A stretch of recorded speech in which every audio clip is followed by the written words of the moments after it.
Welcome back, Immigrant Nation. Another week, another new episode, and another new year. Happy New Year to all of you guys who are listening. I appreciate you being here. I hope you enjoy your celebration. I don't know what your culture is, but in Filipino culture, New Year is very important to us.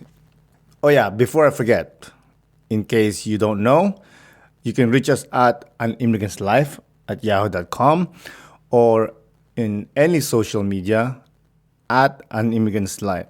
That's where you can contact us if you or someone you know wants to come on the podcast, or if you just wants to reach out, chit chat, or anything like that. If you have questions, that's where you can reach us. All right.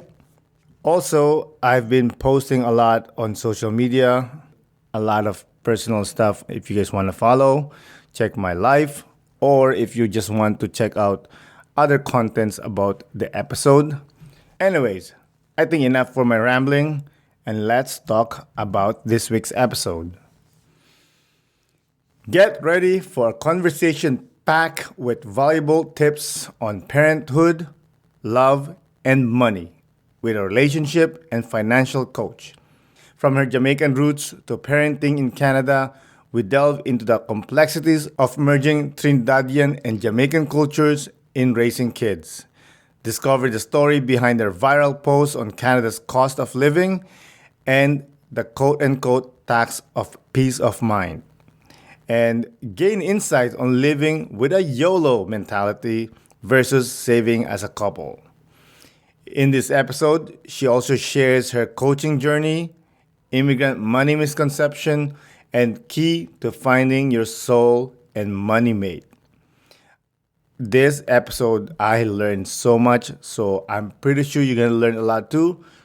So I hope you enjoy it. And let's not waste more time.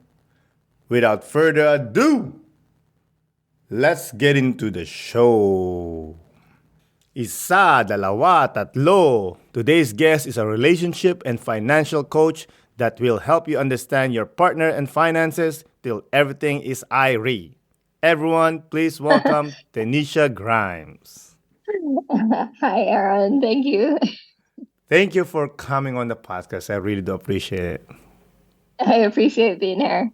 Of course, man. Before we get into anything else, why don't you tell the Immigrant Nation where they can reach you or if you want to promote anything? Oh, yeah. Hi, everyone. I'm Teneisha Grimes. Most people call me Minnie. You can reach me on Instagram at the Mini Insights.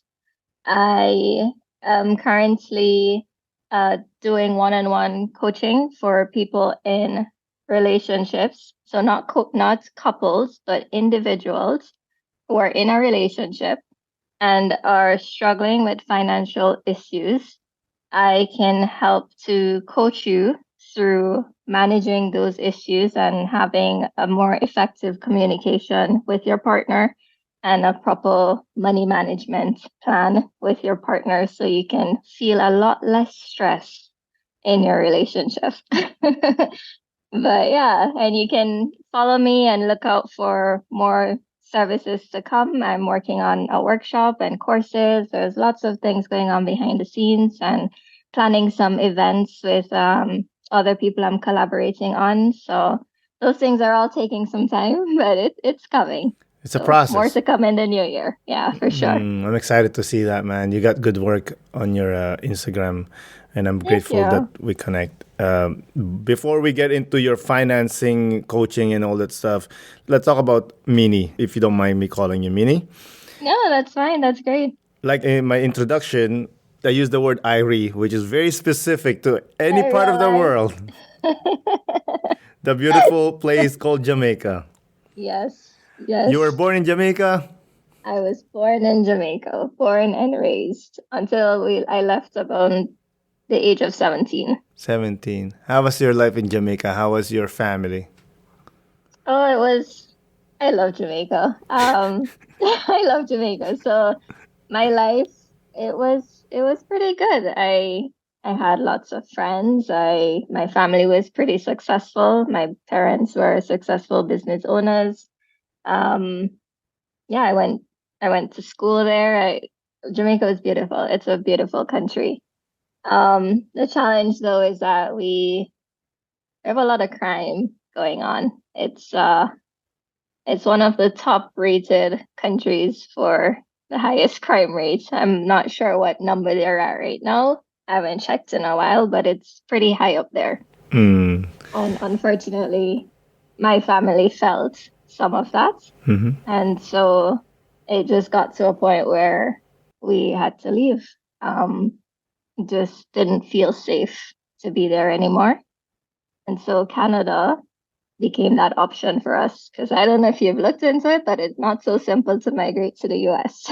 So the process to come to Canada was definitely more inviting and easier. And yeah, we went through the legal way and applied and got through, and here we are. That's when you were 17, you moved to Canada? The I whole did family? with my family, yeah. My mom, my dad, and two brothers. You moved to Alberta? No, actually, we moved to Brampton, Ontario. That's where we were. You mean the Jamaica of Canada? I don't know. There were actually more Indians there than Jamaicans, I would say. But there were definitely a lot of Jamaicans too. But yeah, I wouldn't know if I would describe that as the Jamaica of Canada. How was your experience then when you're 17, new country, you were trying to be a woman and you have to uplift your life and start from zero, really? Yeah, I don't know if I would say I was starting from zero. I guess for me, I was still in school, so I had just finished lower six in Jamaica. I don't know, you guys have that schooling system. We It's have the like American system, high school. okay, so it's like grade 12. I had finished grade 12 in Jamaica, but we go up to grade 13 before you can go to university. So when I moved to Canada, um, Canada doesn't have a grade 13. But at the same time, I couldn't start university right away because they considered me as like incomplete based on what Jamaica's system was. So it was a weird thing. So it's like I had to now go back and do grade 12 hair as like the final year of university. Um, which for me felt like a really wasted year of my life because I literally learned nothing new for the grade 12 in Canada. I did not, honestly. But that's just the system. And I couldn't get into university right away. So I just had to do their grade 12 and then apply for university. And yeah, so to answer your question, like my process there, because it was like I was still in school, it never felt like a whole starting over kind of thing. Because it's not to say that I was already in the working world and I'd built up a life or anything like that. I was still just now starting to become an adult essentially and find my way, figure out what it is I want to do in life and, what am I going to study in university. And yeah, so it wasn't starting over, but it was quite an adjustment. Let's just say that it was quite an adjustment in many ways. Yeah, when I say like back to zero, it means like, you didn't have you don't have a social structure, you don't have friends, that's what I Oh, that's mean. what yeah, like Yeah. in term. Oh yeah, that was hard. That's That what was I hard mean. for sure. That was hard. Like trying to make friends at that age was hard because at that age, like most people that age, they kind of already have their friends and they have their cliques, and it was really hard. Oh, I think yeah. to this day it still feels hard to make new friends Really? sometimes. Yeah. But do you It's have friends now? oh yeah, 100%. I think most of my closest friends right now were actually people I met in university. I think university is what gave it a fresh start because when you start university, everybody's starting too. So it's like it's a clean slate, and it's like now everybody's in that mindset of trying to meet new people and make friends. So you can form friendships a lot easier when you start together. But when you're just like coming into a high school in the last year, when everybody can already has their friends that they've met from the beginning, it's like that's what made it hard. But yeah, I met a lot of great people in university and they're still my friends today. Oh, that's amazing to hear. Yeah, also in high school, you have that weird accent, and Oh you yeah. know what I mean, and Yeah, like it was no one like clear that understands you're not you. from here. You're just like fresh off the boat, as they would say. Yeah. Yeah, exactly. It was, and that's one thing like a lot of people does not understand is like when immigrants comes here, we don't have friends, and sometimes it takes time to find friends. It took me. I'm not joking. Well, when the first year here, I made friend. I had one friend, but she was a female friend. I want to do boy things, but yeah, but I still want to play basketball, do this stuff. And then I don't know if I'm sure you had a group of friends in Jamaica. So when you come here, I'm sure you're looking for a group of friends, but it took time for you to build that group. Now Oh you're yeah. zero again, and like how can I even start? Yeah. You know, Yeah. and it's difficult to make friends. I think that what helped me was like I had to shift my mindset of like, okay, I'm not gonna get that group of friends, but I can make one or two, and that's what important. hmm You know?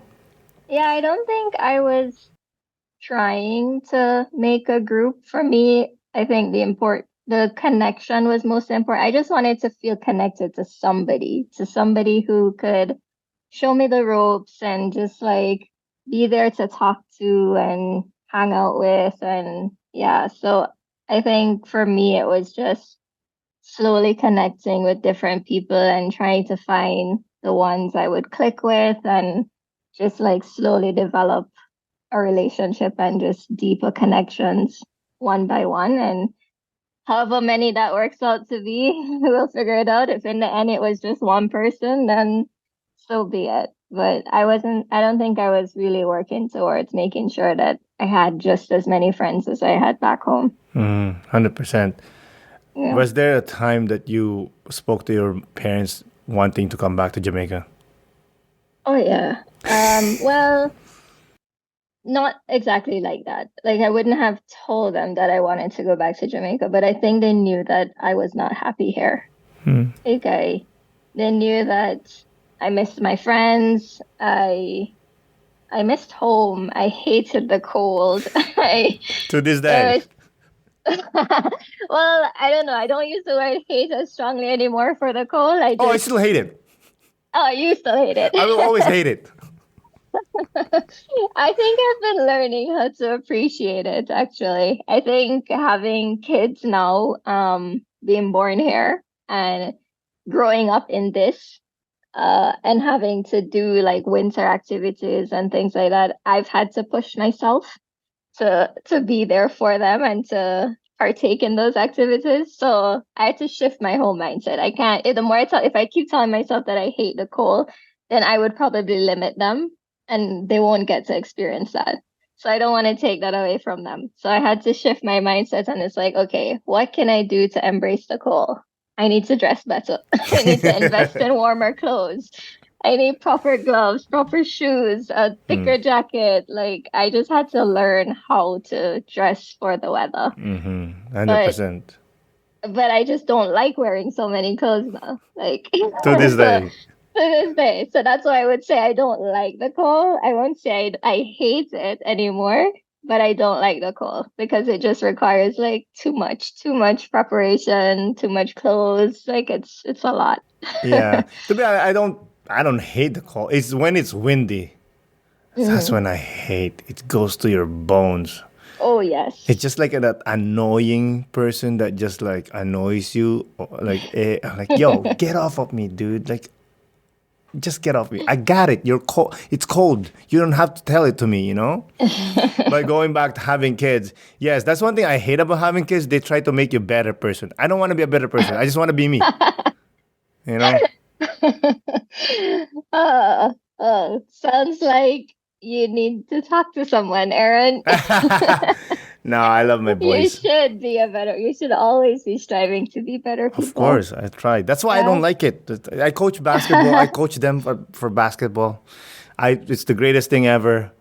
It's just like I just want to be a shitty person. Leave me alone. But apparently, I'm not allowed because I'm a dad. Maybe I don't. I would like to think that's not what you're striving for. I don't think you want to be a shitty person. Maybe you just don't want to have any responsibilities right now. You just want to No, like relax and do whatever you want, that's what kind I of want thing. to do. But Yeah, apparently, to be a good dad, you have to do things like that. All right, I guess yeah, I you have to do do. that. But no, Hmm. I love being a dad. It's my greatest thing. Did you plan being a mommy? I always wanted to be a mom. Like I knew I always wanted to be a mom from as a kid playing Dolly House and stuff like that. Like it was always a dream of mine for sure, yes. How was it feeling when you found out you're pregnant the first time?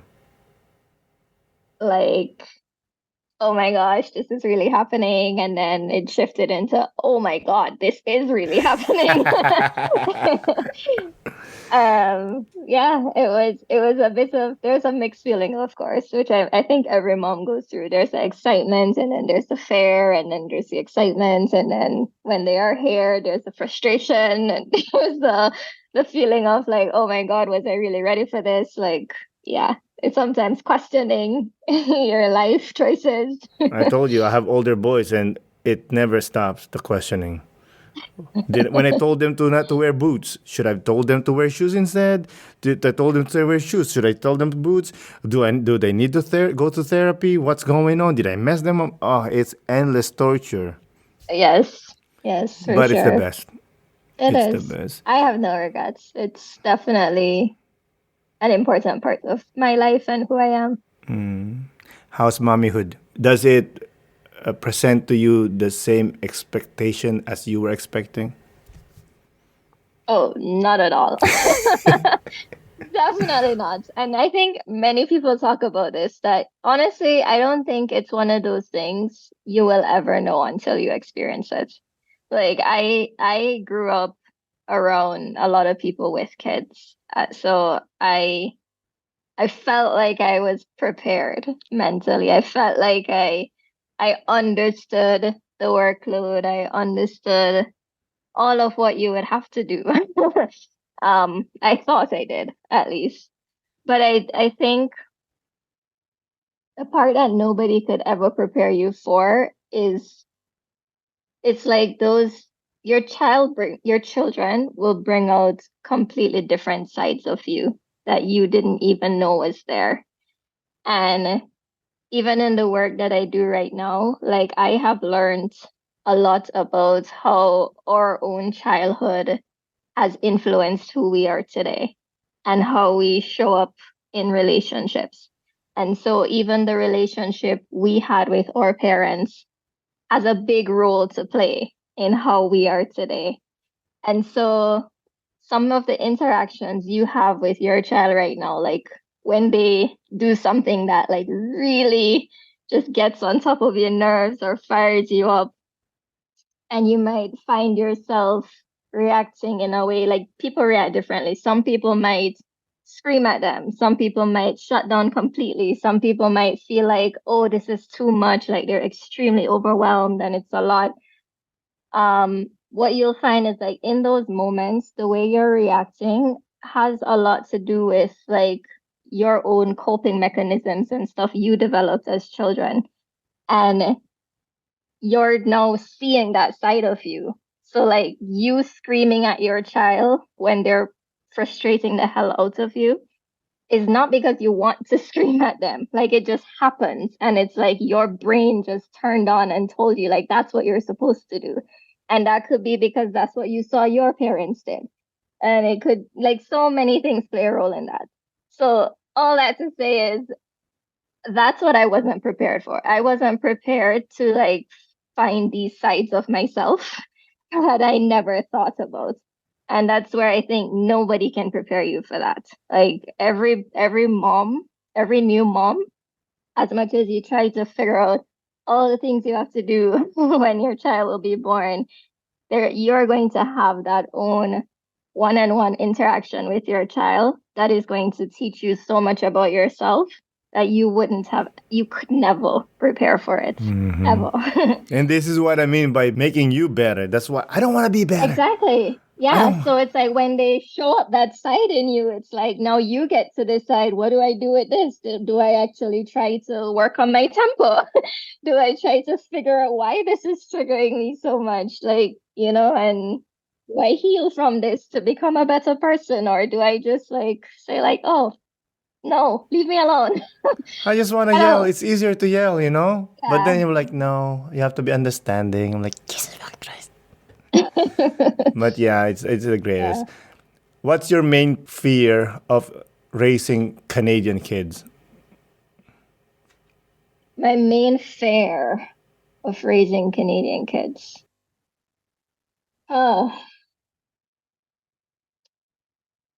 I don't know. I don't and so I have a thought that's in my mind, but I don't know if it's specific to Canadian. I think I just became more aware of it since living in Canada, and it's the bullying like in schools. So I'm pretty sure bullying existed back home for us, but it wasn't such a big thing. Like it was not. I can't recall, at least, like having all these campaigns around bullying and seeing so many initiatives being done to stop bullying. I don't remember that being a thing back home. So I probably felt like bullying wasn't that big back home. But here in Canada, it's everywhere. And I have so many friends who have stories of their kids being bullied in school. And there is very little that they feel like they can do as parents. And I think that's what I fear. Like I fear, like I just feel like, am I preparing my kids enough to be able to handle that when they get to school? I completely understand that fear. And my youngest had issues when he was in elementary with this kid that he was, he's a special case. He has learning disabilities and all that stuff, which I completely understand. But I feel like the school, they made him feel, at least this is what my opinion is, they made him feel like I can pretty much do everything and I'm not going to get in trouble. Mm, Because through his entire school life in elementary, this kid follows my son all the time, and he doesn't necessarily. They always fight because my youngest, he doesn't deal with bullshit. He doesn't. He just So one time he got in trouble because he has a group and he says like, okay, we're gonna play, and the kid wants to join. But this kid always causes trouble. When they play, they cannot play properly because he just causes trouble. mhm, So he said, like, no, you cannot join because you're gonna mess our game. And everybody knows this, right? So he got in trouble, my son, because he was the leader of the gang. I was like, okay, I get it, let it slide. And then one time they called me to pick him up because apparently they got into a fight, the two. And apparently my kid wasn't even doing anything. The other kid provoked him. mm, Daddy mode's on. mm, That's when I got mad. I'm like, yo, you know what, dude? You guys always talk about bullying. This is bullying. Why are you calling me? Why is he staying in class and my son is out of class? This doesn't make mm, sense. He's the one who's causing trouble. Everyone knows he's the one who caused trouble. I get it. He has problems, but he's the one who causes trouble. This is bullying. Exact example. I'm taking my mm, kids home, but I don't want this happen again, ever again. Because next time we're gonna go somewhere else, and you guys don't know what's gonna happen. You don't right. like, you know what I mean? And it was a hard situation. Thankfully, during I think grade 6, the kid kind of mellow out or something. And sometimes I question myself, like, am I being selfish or am I not understanding to the child that has needs? I found out later on that there's some parents that was having problem with the same person, the same kid. Mm. Wow. So it was just like a thing with that kid then. It's a kid. He likes to provoke others, I'm guessing. He does because he doesn't get enough attention, I think. Also, he knew that he has the power that he'll never get in trouble because he has a special case. A special need. Yeah. His special needs, yeah, special needs, special case, whatever you want to call special there, but it was the Okay. same situation. So it is a fear, but like you and I, we do our best, and you know what. It's not like back home you start swinging at people. Here you have to go through the red tape. Yes, you do. It's the system makes it a little difficult for sure. Yeah, you love being a mom. I do. Absolutely. There are definitely days I don't, but the general feeling is I do. Is there like a significant Jamaican value that you would love for them to absorb and practice till they grow old? Yes, I think I actually made a post about this recently too. It's this value that we grow up acknowledging people wherever we go. So if you go for a walk on the streets and you're passing someone, you just greet them. You say, "Hey, good morning." You don't have to have a long conversation or anything. It's just like they're passing you, you're passing them, your eyes made for. You just acknowledge them. Yeah, you go in the elevator and people are already on the elevator and you step on, you just say, "Hey, good day, good morning." Like it's just an acknowledgement. That's it.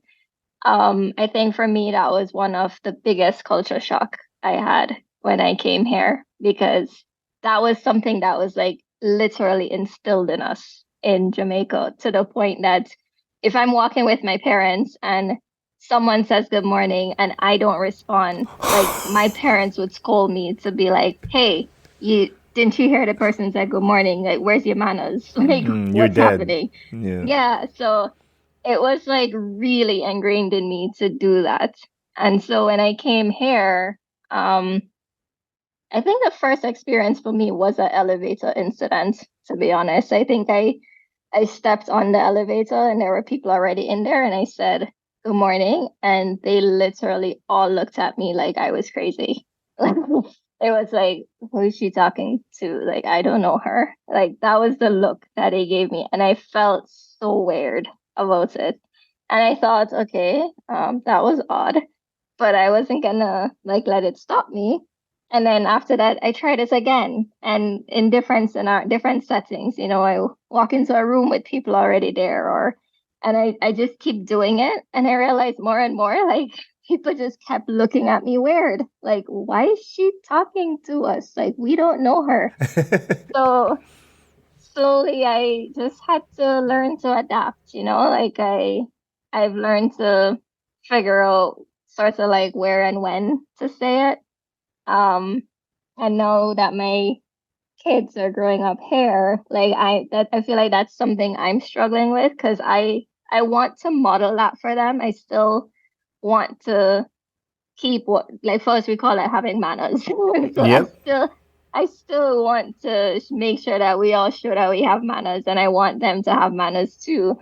Um, but it's so hard because I'll model it sometimes, like I'll still do it when I'm with them, and then the other person just doesn't respond, you know? And it's like, well, I don't know what to do. And I've seen moments too where I'll tell my son to say, like when we go in somewhere else, like remember to say good morning, and he'll say it, and nobody acknowledges him. And I guess I could see the look on his face, like, "Mommy, why did you tell me to say that?" Yeah. You put me So in a situation. yeah, so it's one of those things that I think I'm still struggling with how to hold on to that value that means so much to me, and raise them with its hair. But I definitely don't want to lose that, and I don't want them to not have that. Like I want them to grow up with that. But it's just a lot harder doing it Oh, here. 100%. I mean, you can still continue telling them like, hey, you still have, you should say hi, good morning to everyone, and Oh yeah, I explain do. and explain to them like, hey, it doesn't matter if they respond or not, as long you do the right thing, and you know Yeah. that's the right thing. That's what matters. Yeah, I'm still trying. I mean, like I said, my oldest right now is 4, so he's only now starting to finally make sense of the world and understanding. So it's only now that I could actually start having intelligent conversations with him too. So yeah, I'm definitely trying more and more to tell him those things. But when he was a lot smaller too, like 2 and 3, he's also still in his shy phase. So, it's not all the time that he would even say hi because he's just super shy. And he still has moments like that right now too. But yeah, I'm definitely trying for sure. That's It's what we just do. hard though. It would have been a lot easier if other people would say it back. And don't get me wrong, there are people that do. It's just I wouldn't say they're the majority though. Yeah, 100%. I know you're married to this gorgeous Trini of a man. Gorgeous Trini.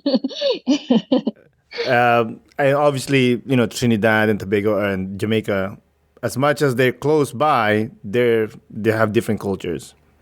How Yes, how we do you do. find the balance of teaching the Trinidadian value and Jamaican value? um, that's a good question. So let me think about that. It's definitely an interesting dynamic, I would say, in our home. I think at the core of it, there's a lot more similarities than differences. So that's not too difficult. Like at the core of who we are as a Jamaican and a Trini is still it's very similar in terms of the real values that we have. But in terms of the differences, it that tends to be reflected, I would say, probably in like the foods that we like to eat, the music that we listen to, and definitely some of the the way we talk. So even how we pronounce some of our words and things like that. And so from time to time, we'll certainly have those differences with our kids or my son in particular, since he's the older one, where, just like trying to figure out like, which food we want to push more. 'Cause, yeah, we sometimes like different things. Like my husband, for example, like Mobby is like a favorite drink for him. And I don't know if you know that drink at all. Yeah, You do? I'm close with the Islanders. Yeah, well, I find that to be a very bitter drink. I don't remember ever drinking that in Jamaica, so I don't think it's a drink for us. But it's a big thing, I would say, in Trinidad. And yeah, I find that to be I do not like it. But he loves it. And so that's one of those things where I would feel like, I don't want you to be giving my child that because that's so like gross. It's bitter. And he's like, no, like this is good. And he wants to give him. So he'll try it. I think in the end, what we do is we expose our children to everything. So like as much as we can, and we let them decide. Like we let them figure out what resonates with them, um, and what doesn't. And so they will become who they want to be and gravitate towards the bits and pieces of each culture that they like. And yeah, we'll go from there. But we're not sitting here trying to say that one is right and one is wrong and, you know, be like, we shouldn't push that and things like that. So, I do the same thing. My wife is just, I'll show them something, and I'll show them something. And the rule is you have to try something once. mm, Because you'll never know if you like it or not. yeah, That's the rule. And then I'll make them decide. Whatever it is, it could be food, it could be an experience, it could be anything. You gotta try it once, and then you tell me what you think. If you don't like yeah, it, fine, we'll move on. You know. yeah. But Yeah, sadly though, I think my son did actually like the movie when he tried it, and I was like, "What is happening here?" But no, but listen to me. He's being unfair, your son, because it's dad. Dad's the superhero, Dad's Superman. Of course he wants to please dad. He probably hate that drink. I'm like, this is garbage drink, but I want dad to be happy. I'm gonna drink this anyway. You think so? I don't know. Uh, or he probably has it in his DNA. Like, I like this drink. It's natural for him. Maybe.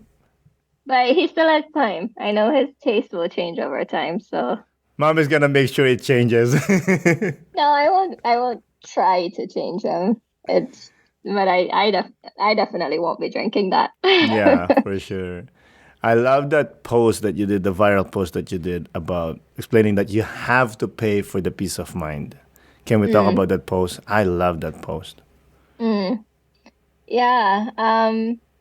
I think the idea behind that post was highlighting that I really do love the Caribbean, and at at my heart, since that's where I was born and grown, like that still strongly feels like home. Like that's where I feel very connected to it. Um, but living here in Canada, there, like I still choose to live here. I mean, a lot of people say like, why don't you just go back home? But I am choosing to live here because I want to live here. And that's what I was trying to bring out in the post, that yes, I am choosing to live here and this is the price I am paying to live here. It is these things that other people might identify as like negative things, which is the cold, the high taxes, the expensive foods and things like that. But I'm choosing to pay that because in the end, I am getting a peace of mind. So that was the idea behind that post, because it's a question that's been asked to me on several occasions as to like, why don't you just go back home, or how could you sell out your country or things like that? And it was to address that. It's a bit of me trying to also share my story to connect more with my audience so they have a bit more background on me. And yeah, as an immigrant here in Canada, but still feel very connected to the Caribbean. I'm grateful for that post, by the way. Thank you so much for that post because it changed the way I look at things too. Because I never realized, Mm. like, yeah, I have to pay for this peace. I have to pay for this safety, And yeah, I'm freedom. actually interested in hearing how you received that post. Like, what did that mean for you? What came up for you when you listened to it? Because I've asked a few people and I realized that there are so many people that have received that post in a different way. There are a lot of people who saw it as just me complaining. Well, And I was not complaining because in the end, I absolutely love living in Canada. There was no questions on my love for Canada. That was not the point of the post. But there are so many people that took that away from it. They're like, "Oh, well, you're clearly unhappy. Why don't you just go back home?" go back to your country. Yeah. Yeah, I no. When I saw him, like, yes, totally. You have to pay. I was having a conversation with with um with a guest about this. Like, you have to pay for progress, because where I grew up, it was a small town. Well, when I grew up, it was a small town. But then we always wanted this convenience, and now the convenience is there, and then now they're complaining about the convenience being this and that. And I said, no, the progress, you have to pay for progress. And the same Hmm. with, I guess it's pretty much the same. It's like, you want peace of mind, you gotta pay for that, dude. You need police, you need infrastructure, and it's not Yeah. cheap. Yeah. Exactly. Exactly. There you go. It's not cheap at all. But that's why when I saw that post, I'm like, yo, this lady got something, I'm gonna follow her. Well, thank you. But yeah, you nailed it. Like that's the thing for me. I'm like, yeah, people will complain about the taxes and all those things. And it's like, I get it. Taxes are high, everything is expensive, and I will happily pay it. I will happily pay it because in the end, like that money that I am paying is giving me a peace of mind. Like I feel a lot safer here. I feel like when I call the police, I know they will show up. I even the healthcare system, like I have valued so much from that. Um, just from giving birth here twice, like I have reaped many benefits from the Hundred healthcare system. percent. So I will stay here and pay that. Is what I'm saying. Uh, Trust me, I think it's coming from people that has never been put a gun against their face, or Correct. that Exactly. got, unfortunately, violence against women, walking in the at night by themselves. That will never happen in the Philippines, or I'm assuming in Jamaica as well, because the chance of that something happening to that lady, astronomical. Yep. Exactly. I would not, if I was back home, there is no way I would be walking out late at night. It's just not happening. Like, not to the experiences I've had, at least. There might Yeah, be some people in other parts of Jamaica that could say, like, oh, yeah, I feel safe where I am. And that's great. Great for you. But, your experience was not my experience. So, 100%. I remember when I was new here in Montreal, and a friend of mine lived in the quote unquote ghetto. mm, And he's like, "Oh, you want to visit me? I live in the ghetto, whatever." I went to the quote unquote ghetto. I'm like, this is like the most peaceful place ever. Like I get it. There's people that is hanging on the street. Some guys. I walk in, my head straight, no fear, no nothing. Respectful, but no fear. I'm like, yeah, dude, back home, I go to the next street. There's fear already yeah, because you never know what's gonna happen the next street. yeah. And I'm just saying, there's no. I'm not saying that there's no dangerous place in Canada. Of course, there are places that are dangerous here, but compared to the danger back home, is really like real. And you have experience. Everyone has experienced it, right? Mm-hmm. You know, I just like privilege point of view. Speaking of that, I know you received some hate about the post. How did you Oh, deal with tons of that? hate. Um, Honestly, so before I started to really put myself out there a lot more on Instagram, I had to do a lot of self-work. I had to, there's a lot of processing I had to do with my own emotions and learning how to like recognize that everybody's sort of like walking around in this world with their own experiences, their own traumas. There's so much going on for each of us. And so when things happen, when people react a certain way towards me, um, there is very little I can do to control them. Like the only person I have control over is myself. And so I've done a lot of work on myself to like learn that and to learn how to not let what others say really affect me or change me in any way, and just to kind of see them for who they are and what they're sharing. And so, with every hateful comment I might receive on a post, um, I see it as someone sharing their thoughts based on their experiences.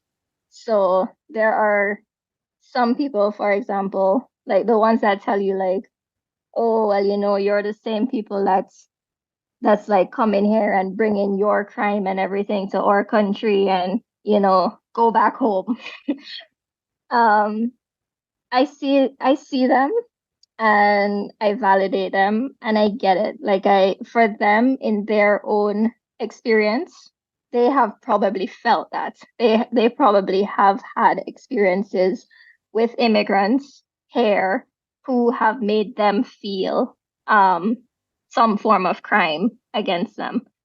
And so I empathize with them, and I realize that that's just them speaking from their experience.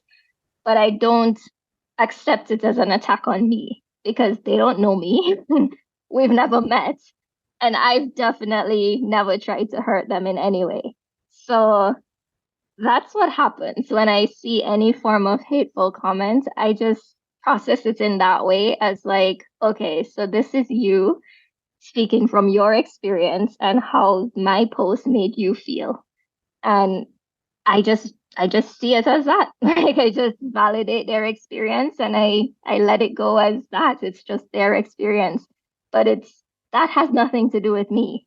Like, so because it has nothing to do with me, it doesn't bother me. I move on, and I just keep going, and I'll put something else out there, and I'll get the good comments, and it will always come with negative comments too, because everybody out there is going through something, and things that I post will trigger people in different ways, and it will all come out. So I love it. So balanced thinking.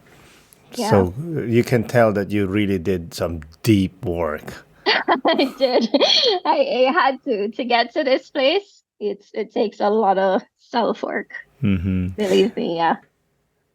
Let's shift a little bit from data analyst to relationship and financial coach. Oh, what's the backstory there? How did you get into that kind of world? Yeah, good question. Let me see if I could maybe try and summarize this for you. So my background is I did a double major at the University of Waterloo, studying actuarial science and statistics. Um, and then I went on to do a master's of management analytics. And throughout this time, I have always been working as a data analytics manager. I did that in two different big banks in Canada, Scotiabank and Royal Bank of Canada. And then I moved on to Amazon. Throughout that entire period of my life, I always felt like my goal was to climb the corporate ladder. That has always been what I thought I wanted to do because I have always been sort of chasing the money. I always felt like, yeah, that was my. I grew up in a home where I thought money was the problem. I thought that my parents would argue about money a lot. The people I was around, like I always felt like everybody had issues with money, you know? Like money was such a big deal for so many people. Um, and so I always felt like, yeah, I'm just gonna like make sure I can work hard and make a lot of money. So I just won't have these problems. Like that's what I thought. And that's what I did. So that's why I thought like, yeah, the more I climb the corporate ladder, the more money I'll make and the happier I'll be. Well, honestly, the more and more I was doing it and the higher up I was going, the less and less fulfilled I was feeling. Like I literally started to hate life. Like I mean that. Oh Like no. I got to points of depression. And this is why I tell you, like I did a lot of work on myself because I eventually started therapy and that just changed my life. The greatest. So, yeah. The greatest. Yeah. So it just showed me at some point that this was not for me. Like this dream of trying to climb the corporate ladder and chasing money in this way was not for me. And I tried to really dig deep to figure out, okay, what is it that really lights me up? And for me, it has always been helping people. It has always been trying to teach people things that I already know. It has always been connecting with people and developing relationships. It's been sitting down and listening to my friends talk about stories with their partners, and instead of trying to like tell them to leave their partner or anything, I would be trying to like find ways to get them to make it work, you I'm the know? guy that would say, "Leave your husband." Yeah, no, I was always trying to figure out like, no, there must be a way because it would always baffle me how, two people would start off like so in love, can't keep their hands off each other and they get married and everything. And then within a few years, it's like, oh, I hate this guy or I hate this girl or, it's like so much tension between them. And I just felt like there had to be a better way. Like, this can't be it. So anytime I would talk to friends like that, I would always find myself being the one trying to help them find a solution to make it work. Um, so yeah, so fast forward now, I'm working at Amazon and now I got pregnant with my last baby here, my second baby. Um, and then I went on maternity leave. And while I'm on maternity leave, I just started to, it's just like this feeling of like, I need to do something. Like I want to help people. Yes, my job is okay. It's good. I'm making good money. Like, but this does not light me up. And so I thought, well, while I'm on maternity leave, I'm gonna use this time to like put myself out there and just like start sharing what I know um with people about money management. That's how I actually started because that was something I felt like I was already pretty good at. My husband and I did that very well. Since, as I said, I always had this thing of like, I don't want to be fighting over money or having problems with money. So I've always tried to learn about money management and developing good systems with my husband to manage our money. And so I did that. And I thought, what if I could teach people how to do this? You know? And so I thought, okay, let me start making some content and just like put some tips out there and see what happens. And so I started doing that. And then there are people that started to reach out and it's like, hey, yeah, I want to learn more. Can you help me? And so I started working with some people to give them some tools and some tips on how to manage their money. And as we're doing it, I realized that there are some people I was hitting a roadblock with because their problem wasn't just managing money. Their problems went a lot deeper. Like it was like they just really didn't know how to talk to their partner. Like they just didn't even know how to be a team. Like this wasn't just about money. It was just like being able to see your partner as we're on the same team, and we do everything together. Like there are a lot of people that struggle with that. So no matter how much systems or tools I would give them, if they don't even have that mindset, then my tools and tips weren't going to work. So so I was like, I have to go a lot deeper. Like I need to figure out how to connect with these people more and like really teach them how relationships are supposed to work. But I felt like I myself didn't even know much about how relationships are supposed to work. So I was like, I'm going to study this. And so I did. And I took courses, I read books, and I really tried to um, enhance my knowledge in that space. And that's where I was like, okay, this is awesome. Now I have the relationship expertise, I have the financial expertise. I'm going to merge this. Like it's going to be like a complete thing. So now I'm not just going to be helping you by telling you how to manage your money. I'm going to help you figure out how to work with your partner effectively by communicating more effectively to develop your own systems to manage money together. And so that's how this was born. Yeah. It's well, like it's well thought niche. I'm like, yeah. I mean, finances is awesome, but if you're with someone that's on the same team and just blowing money away, you are gonna drown 100%. Yeah, you can't do it alone. Like it has to be a team thing. Like there's so many people that are married and they're just sort of operating as like, well, that's your money, this is my money. You do what you want. I'm just gonna manage my money I don't understand properly. this. And Like, I yeah, don't understand this. This is not a relationship. This is a partnership in a sense. Like, you guys are business partners. You should not live correct. together then. Exactly. I know you posted something about having a joint account. hmm Can you explain to the listeners, like, is joint account better or separate accounts better? So I see it as you definitely need to have at least one joint account. And why I say that is because there needs to be um, some form of goal that you're working together on. And having a joint savings helps you both to contribute to that goal. So that way you feel like we're a team in working towards this goal. There are a lot of people who like to just have everything all joint. And then there are some people who would like to have a mix. So you have my own account, your account, and we have the joint account. My husband and I are like that. So we have a mix. We have some that's mine, some that's his.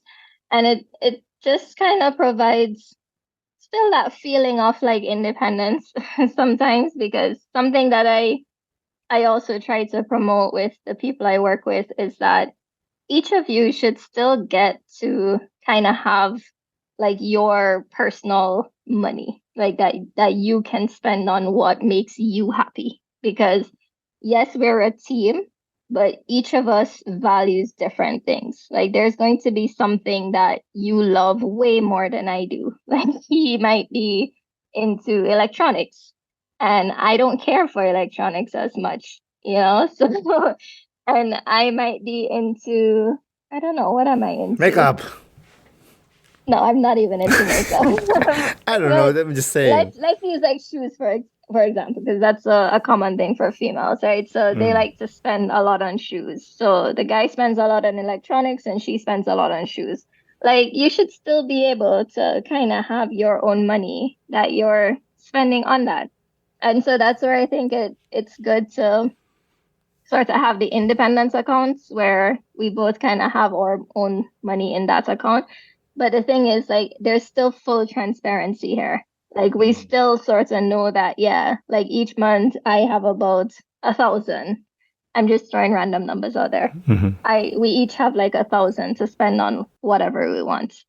Um, and that helps. And so there is no kind of like, I don't have to run it by him every time I decide to go Yeah. buy a pair of shoes, or if I want to go for coffee, or I don't drink coffee, but you Yeah, I know what get I'm it. Yeah, saying? I say Yeah. I do the same thing with my wife. Like we do with same mix. Like that there's independence, but at the end of the month, I'll tell we'll do a review. Like, hey, this is what we have. This is what you have. This is what I have, and then that's it. And she's like, it's okay. I know you got it balanced. I'm like, someday I'm just gonna leave you. I'm gonna take all the money. Eh? You have to know this. And she's like, no, no, you won't. I'm like, well, maybe someday. I don't know, maybe. But no, yeah, Well, joint account is important, and your own yes. feeling of just independence, of freedom, of like, I want to buy a coffee. I don't have to tell, John or Mary, like, yo, grabbing a coffee. I love that. Yeah, and that works for some people. But like I said, there are also some people who could still feel that independence with having all the accounts joined too, because they've 100%. just told each other that, well, yeah, I'll spend about this much this month, and I'll spend on whatever I want. But obviously, there's that level of trust between the two of them as well. So, and that's what I work on people with too. It's like, how do you even build that trust with your Yeah, partners? that So, takes time. yeah. Yeah. For most immigrants, what's the most common misconception about money? At least the ones that you have dealt with. The common misconception about money. I think it's how they think about credit cards and like debt debt products in general. I tend to see a lot of immigrants who I don't know how it is in the Philippines, but at least in the Caribbean, I don't feel like it was as easy to get credit products as it is here. Like here in Canada, they push it, like you'll just get a letter in the mail like, hey, congratulations, you've been approved for a $5,000 credit card. Like it's literally just handed to you. It's pushed. That wasn't like that back home. And so for a lot of people who migrate here, when they start to get these credit products, I think they perceive it as like extra money that's sort of been given to them. And they treat it that way. Ghetto rich. So the what? Ghetto Ghetto rich? rich. Yeah, yeah, I got a $5,000 credit card, so now I have $5,000 in my pocket that I could go spend on $5,000 worth of goods. And they do that, and then they figure out like, yeah, well, I know I have to pay it back, but the way the credit card thing is set up is like I just have to make a minimum payment of like $50 every month. So like, yeah, I spent $5,000 worth, but I just have to pay like $50 every month. That's easy, like I could do Mm-hmm. that. And that's how they start to treat it. So they start doing that, but then they don't realize like each time they're doing that, the balance is still growing. Like they're paying the minimum payment, but their balance is still increasing. And they're Mm-hmm. like, what is happening here? And that's where they kind of miss this idea of compound interest and how that works. Simple And math. it just keeps growing and growing. And before you know it, like they just feel like they have this big credit card debt and they don't have any room to put anything else on the credit card.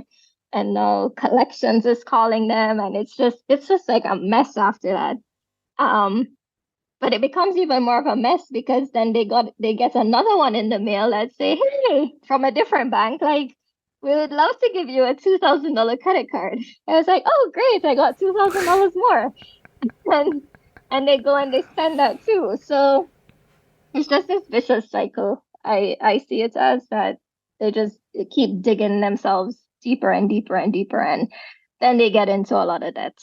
So yeah, your question was the misconception that I see. I would then summarize it to say it's probably how they think about these credit products. They see it, they seem to think of it as like free money that they could just spend now and they have time to pay it off whenever they want to. And that's not what it is. Yeah.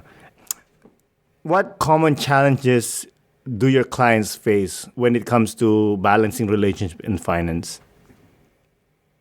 I think they just don't know how to talk to each other about money. I think the biggest challenge I would say from the start is that they aren't even aligned in terms of like what they're working towards. So they don't have any real goals or anything that they're striving for. We love each other and we got married and we knew we wanted to have a family, so we had kids and we're now living together. But then like as life starts to happen, they start to realize like they have very different spending patterns and things that they want to spend on. They have different ways that they think about money. Like, one person might think like we should really be saving for the future, and the other person thinks like, oh no, I feel like we should try and live life now. Like, we should be doing a lot more things now.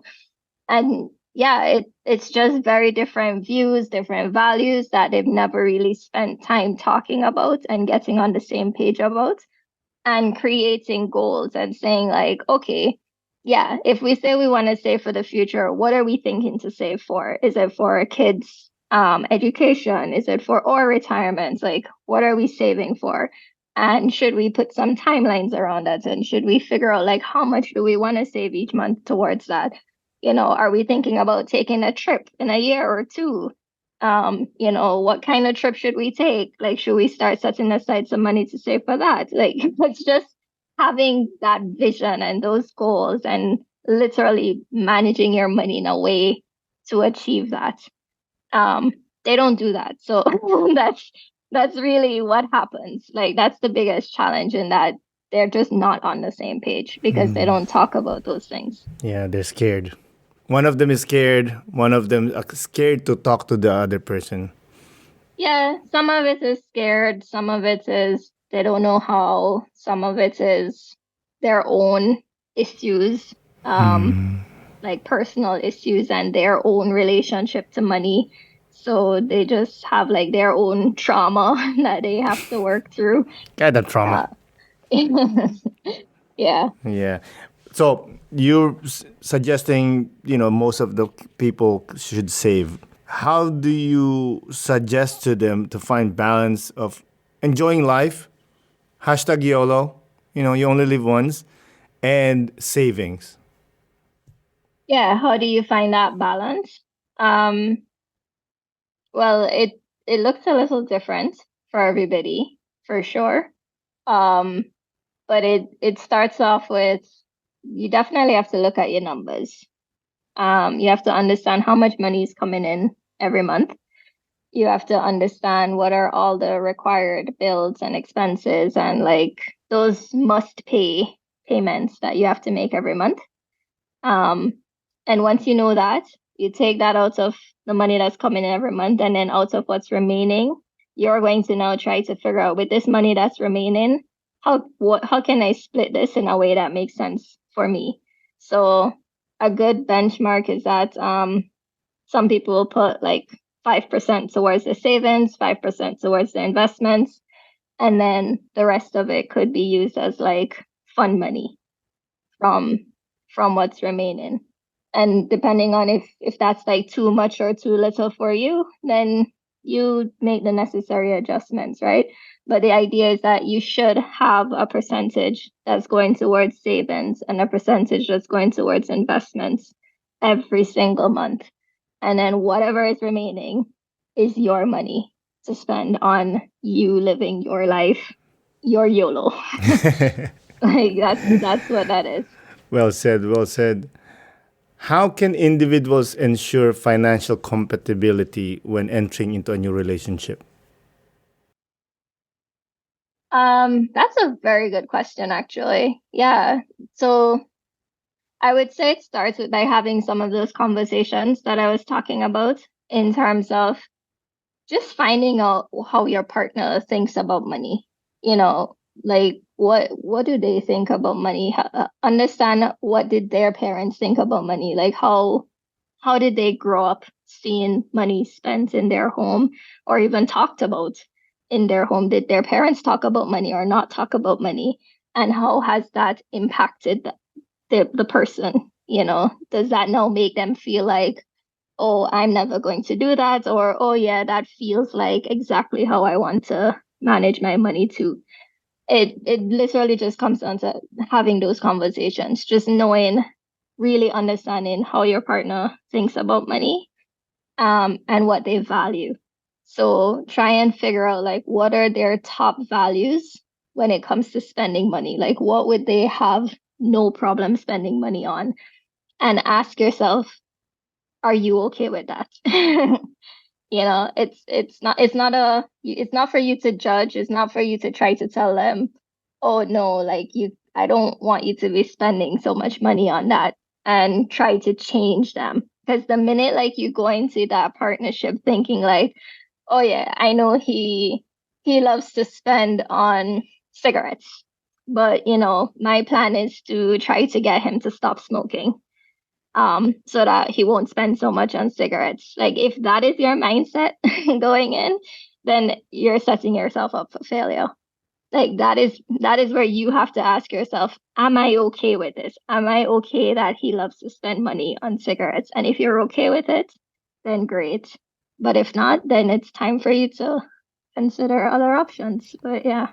See, Minnie, this is the problem here. You're thinking like a smart, intelligent woman, okay? I'm a man. If she's a hottie with a body, I will take that. 100%, 100%. Well, You then got that's how you find yourself in trouble then, because yeah, that means you got into this all based on like physical attraction. Like I'm a man, you know? That's how we do. yeah, yeah, But I no, know. I hear you. that's so it's so poignant what you just said. It makes so much sense. I think we're there, but before we close out, I want to close out with this question, if you don't mind. Mhm. Not everyone can afford your coaching.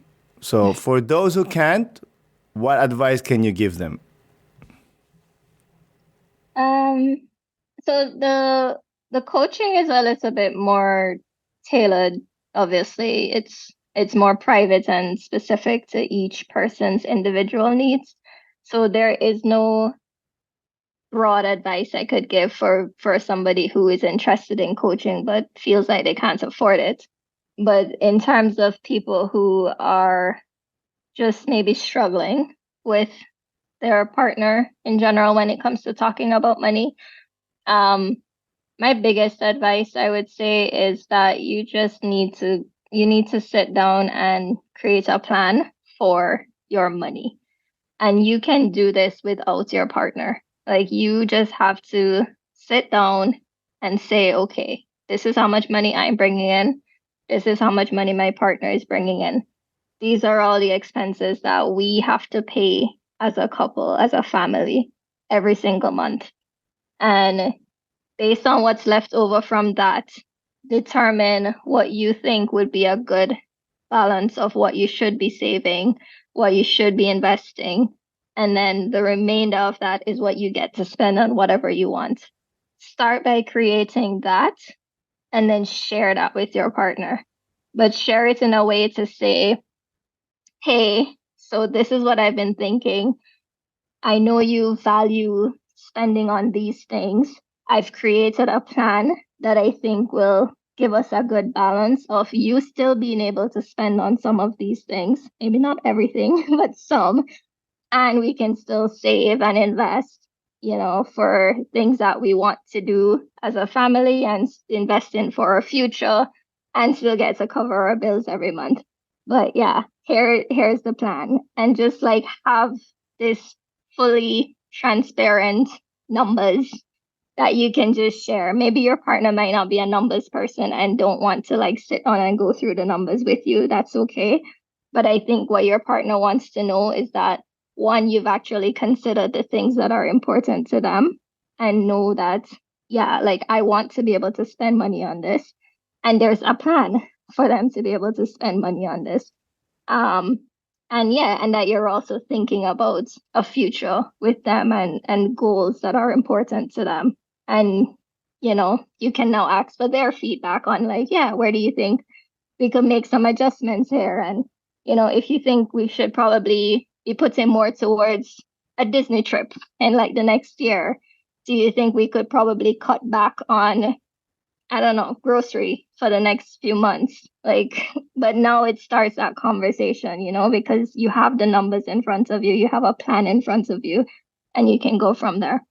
So I know for a lot of people, some people could hear me say this and they right away clicks for them and they're like, yeah, I could go and do this.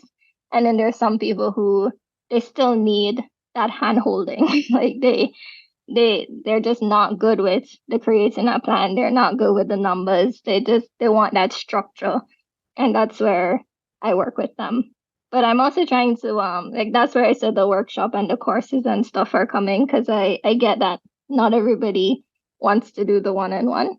And so I'm hoping that I could package this more in a workshop and course I love way it. I that love could reach it. more people. I Yeah. love it. Wise word from a wise woman. Again, Minnie, Oh, thank you, Aaron. thank you so much for coming to the podcast. I really do appreciate it. I appreciate it too. I had a great time. You Thank you. too. Have a good day. You Bye. too. Bye-bye. Again, Minnie, thank you for coming on the podcast. I really do appreciate it. Thank you, listeners, for listening. This is Aaron Del Yosa for An Immigrant's Life. I'll see you guys later.